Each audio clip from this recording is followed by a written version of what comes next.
आओ फिर से हम सिंगर गीतांजन अपने सबके बीच RCM म्यूजिक मैथिली भक्ति चैनल से ये गीत लौका एलू हाँ अपने सब गोटे से आग्रह गीत के सुनी और लाइक जरूर करी, कमेंट करी, सब्सक्राइब करी और शेयर तक करबे करी और गीत का आनंद लिया कि शिव जी के डमरू में केते ताकत छे।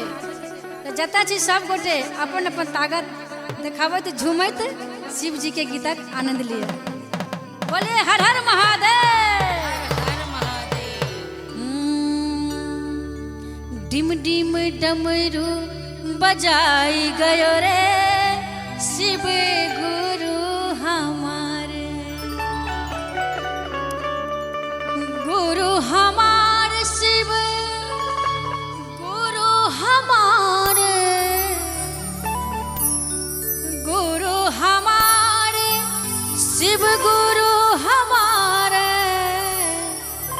शिष्या के भाग्य जगाई गयो रे शिव गुरु हमारे।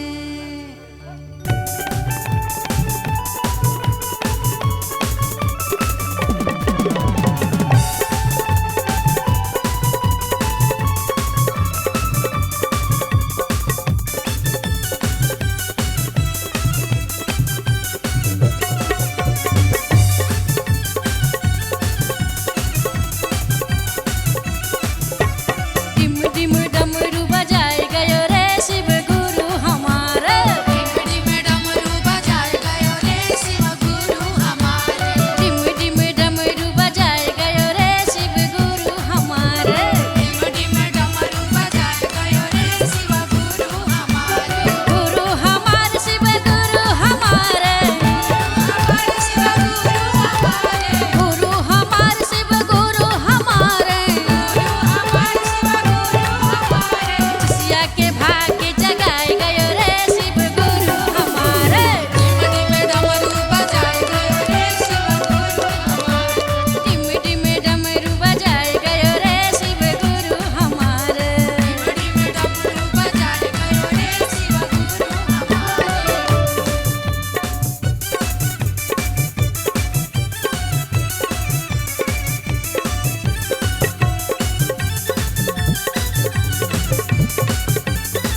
भोलेनाथ की